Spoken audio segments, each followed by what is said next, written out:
Good luck, Kay. Love, Sam.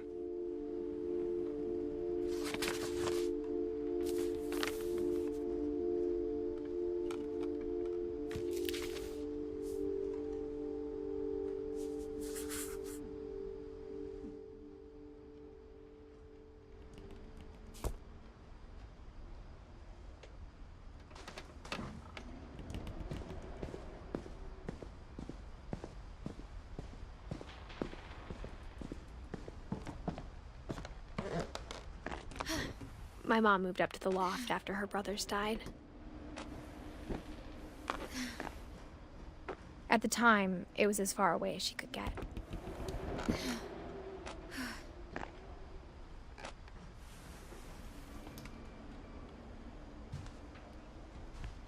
Religion was another thing my mom never talked about, but I think it helped her a lot after her dad died.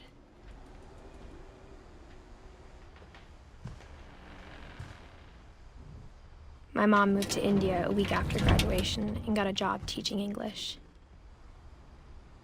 She spent a summer building houses in Calcutta, where she met my dad, Sanjay.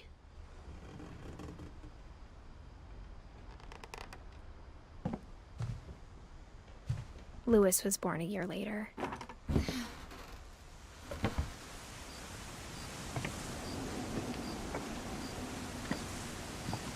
When my dad died, I don't think Mom knew where else to go. I'm sure Edie was happy to have her back.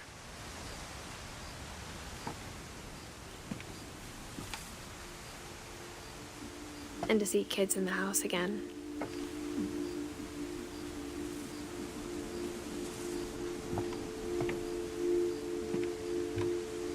The house had to get a little bigger, but Edie was used to that.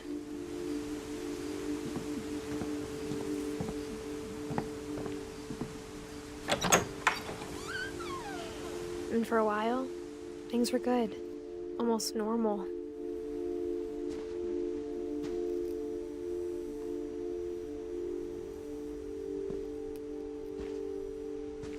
But it didn't last.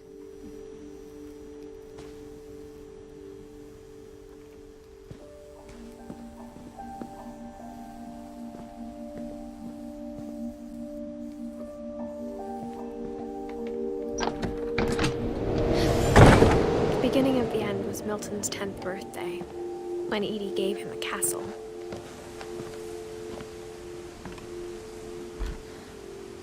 After Milton disappeared, the only thing he left behind was a room full of paintings.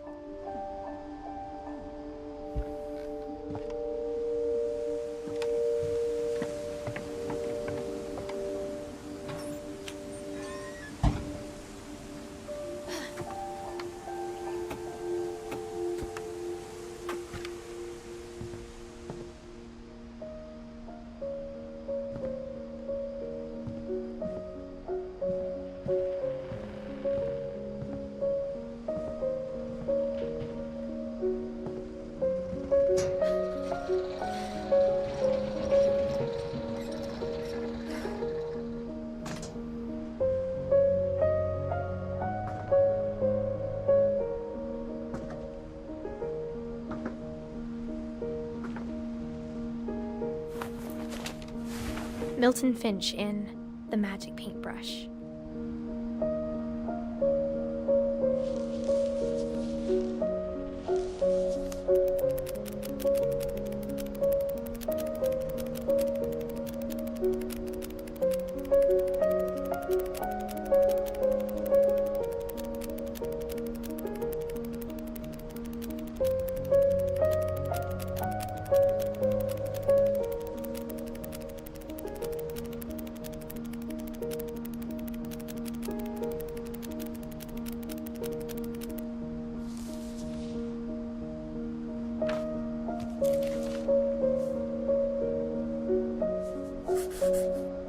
I was 4 when Milton disappeared.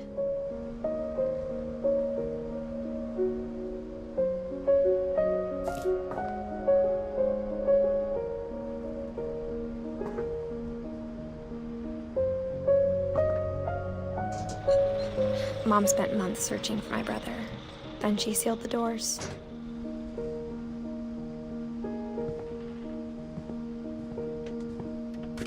Whatever Milton had found in the house, Mom didn't want it getting out.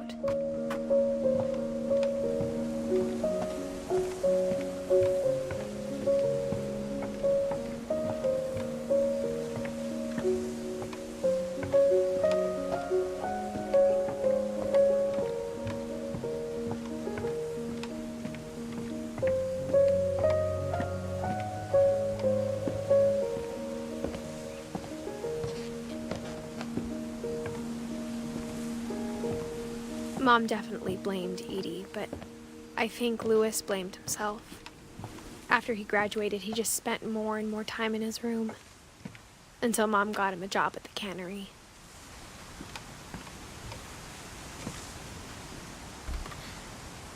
Everyone always told me to stay out of Louis's room, except Louis.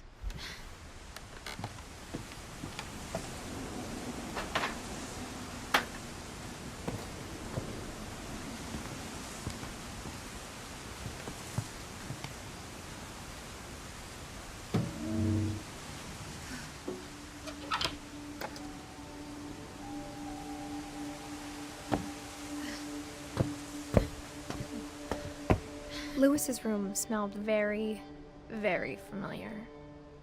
That part of him lived on. Louis and I spent a lot of time playing games together, but he was surprisingly bad at them. He died a lot.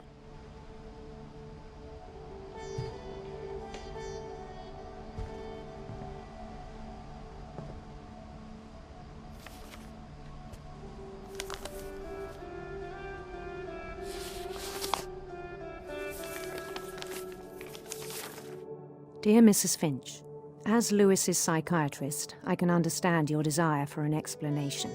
As I see it, the trouble began in January, shortly after we convinced your son to seek treatment for substance abuse. Newly sober, I believe Louis first noticed the monotony of his daily life.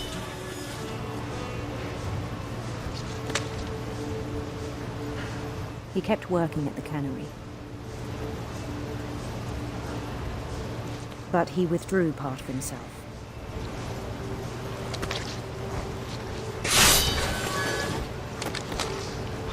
In our sessions, I saw the same behavior. His mind began to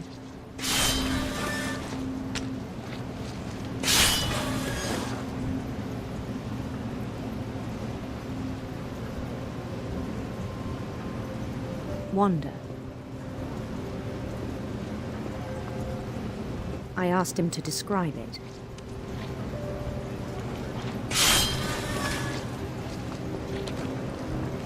He said he started small, imagining a labyrinth. He'd feel his way about. Then something moved. Bats. And toads.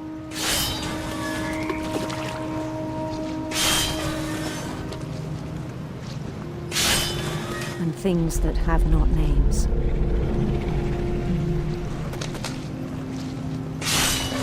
He knew it was all in his head.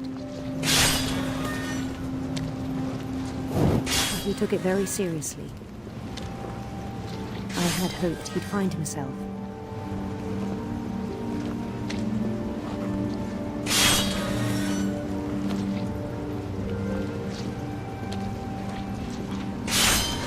But he found something more.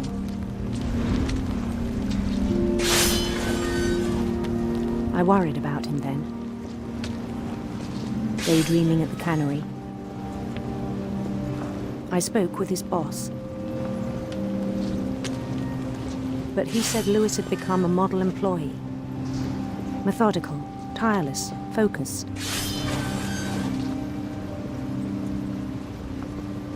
Like a whole new Louis. So I let him go on.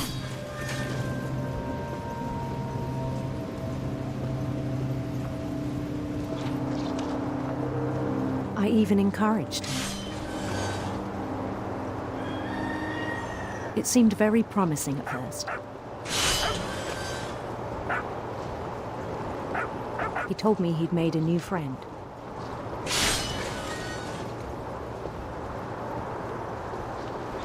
on the edge of a city named Topia. He built the city up slowly, brick by brick.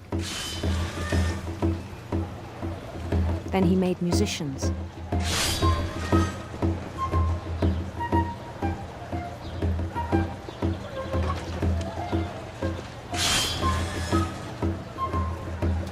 And songs for them to play. He talked about starting a band.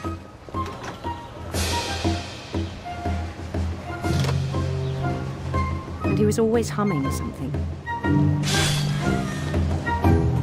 Every day his imagination grew stronger.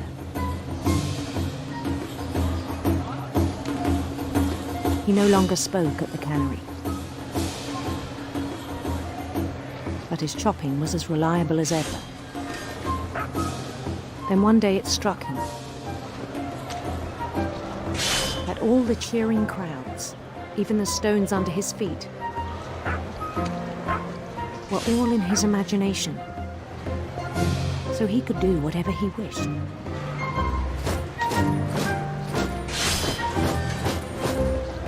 He held an election for mayor. And he won. They begged him to stay, but his mind was already wandering. It became a game for him.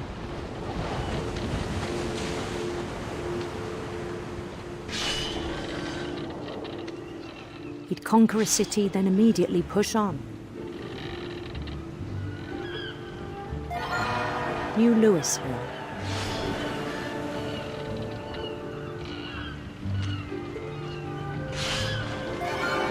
St. Louis.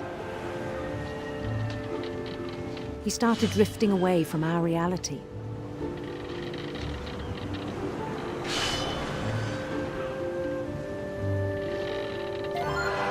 Minneapolis. Until one day he forgot to go home from the cannery. Even as his mother pleaded with him, part of Louis kept sailing on.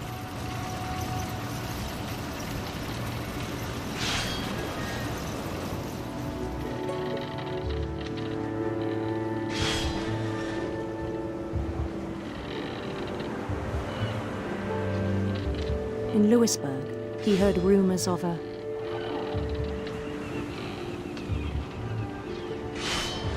handsome queen.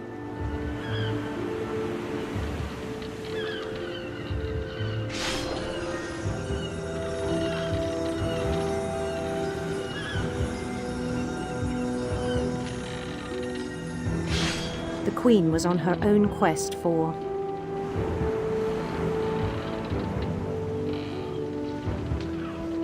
sinister serpents.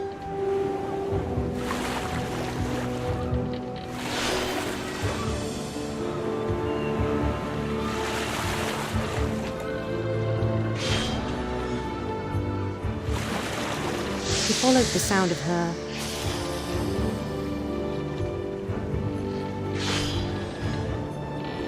electric sitar.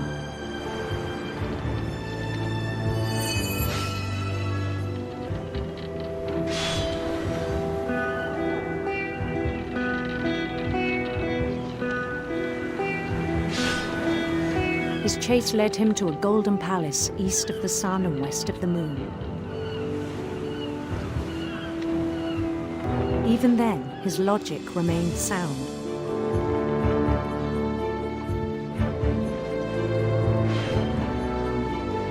He knew the world was all in his imagination.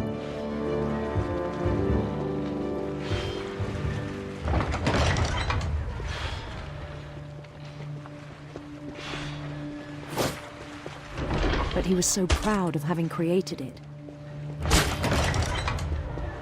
In his own eyes, he'd become something greater than a king.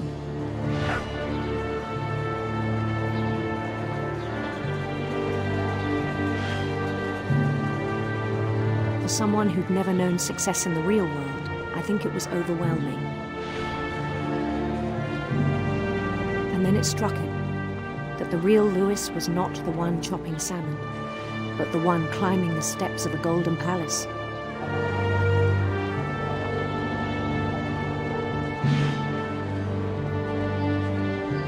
My imagination is as real as my body, he told me.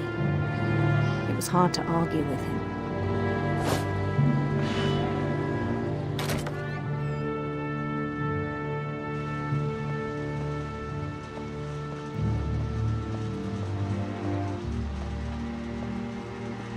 We began to forget the world we know.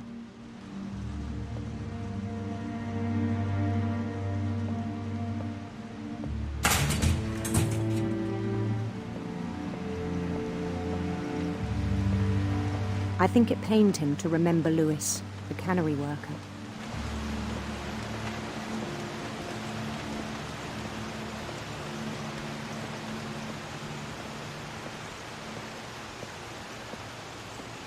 He began to despise the man with a royal contempt.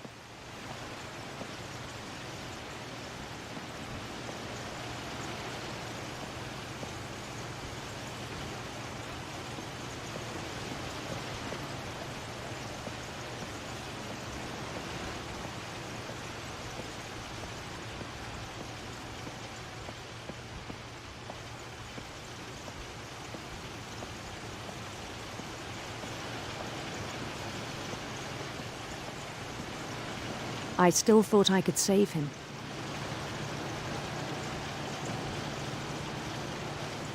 Even after he said he was being crowned king over all the lands of wonder.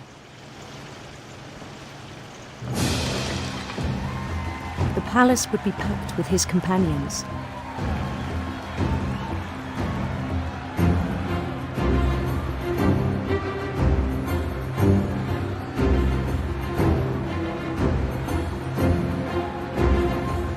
Including the wise Calico who insisted on advising him.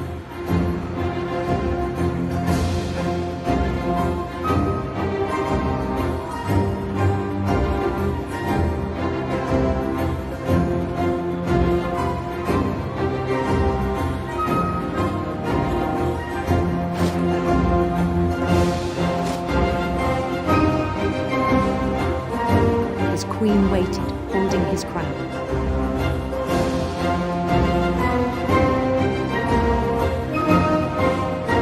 There was only one thing left to do.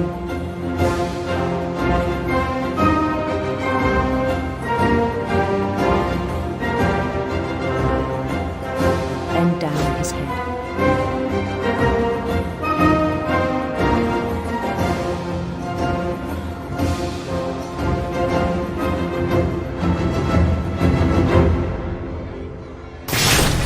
And the rest I think you know. Mrs. Finch, your son was a kind man who will be missed by all of us who knew him.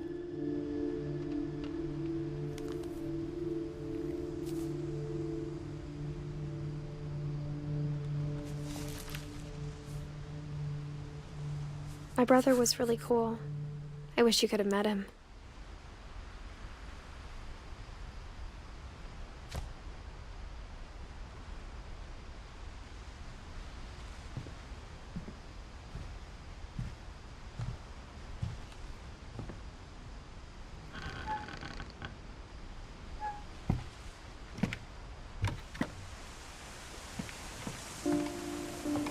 On the way back from Lewis's funeral, my mom told me to start packing.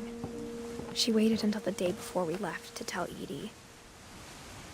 I'm not sure if she wanted to make it easier or harder.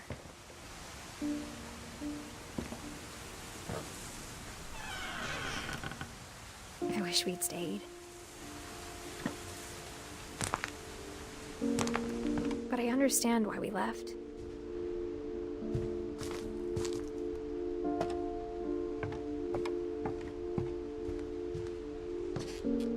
My mom ended up leaving everything behind.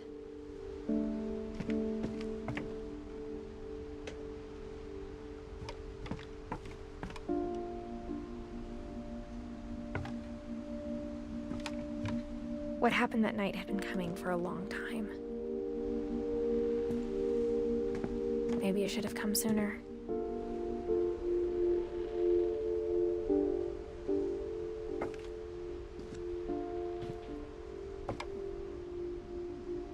But it had to end one way or another. All that's left now is to tell you about that last night.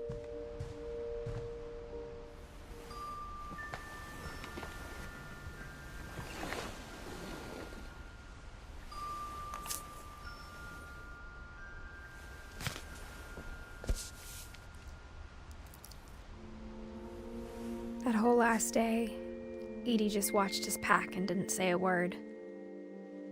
Until supper, when she raised her glass and said, "To our final night together, and all our final nights apart." Grandma, you know what I said about alcohol. Some of your medications are very Edith, specific. I left a present for you in the hallway. Why don't you go open it? The grown-ups have to argue now. I'm sorry, you're right. We're all leaving tomorrow. Let's just enjoy our last... I'm not leaving. Edith, you're excused.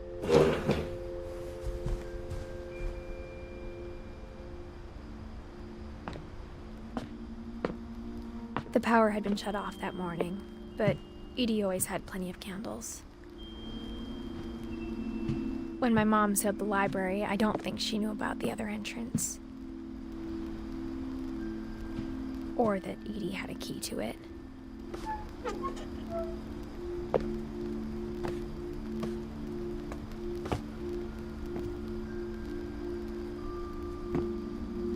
That thing you're afraid of isn't going to end when you leave the house. Edith has a right to know these stories. My children are dead because of your stories! I think it's best if Edith and I leave tonight. We'll have the nursing home send a van for you in the morning, okay?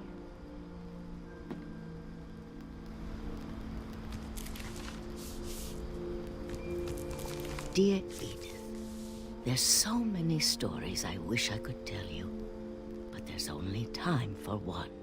This is about what happened on the night you were born. That night, the tide went way, way out. It was the first and last time I ever saw the old house aground. There'd been an earthquake out in the middle of the ocean. They called it the lowest tide in 1,000 years. God, it smelled awful. You know, I've seen that house every day of my life.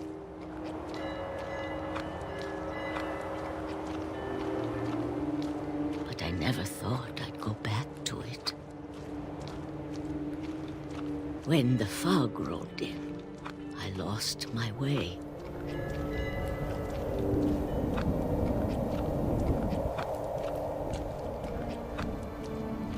I got turned around.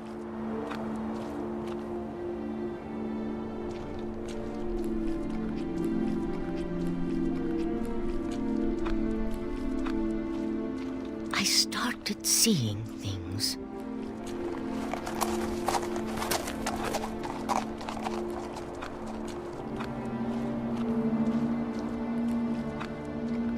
Things I'd forgotten had ever existed.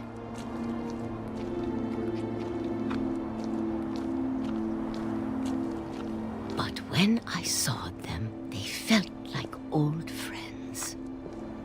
That night, a lot of things came back to me.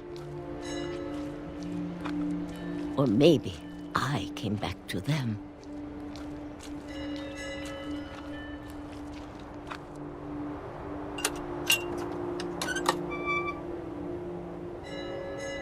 Things I can't explain, but that I need you to try and... Edith, what are you doing in here? It's mine! Edith! Mom, you're gonna rip it! Let go!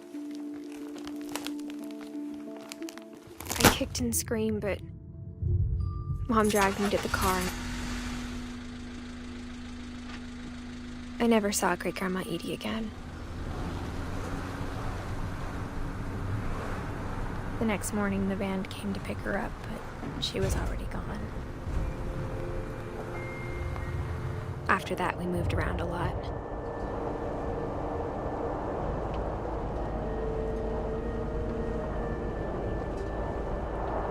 We both tried to make the best of it.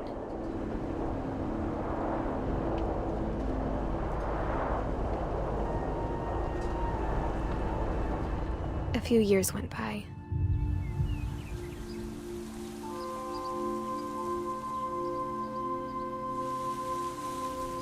My mom didn't like to talk about it. But she started getting sick a lot. The rest happened pretty quickly. She got better for a while, and then she didn't. And then I was alone.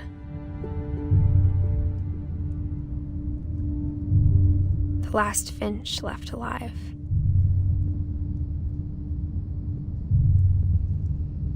Until I found out about you. I'm still not sure what to tell you about all this. If we lived forever, maybe we'd have time to understand things. But as it is, I think the best we can do is try to open our eyes. And appreciate how strange and brief all of this is.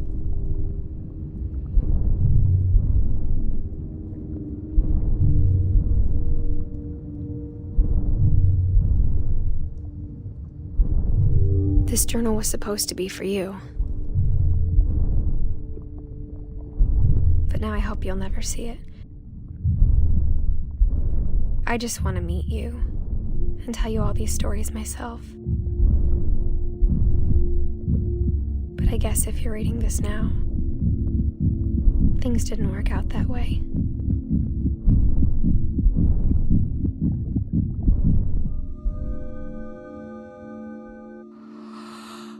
This is where your story begins.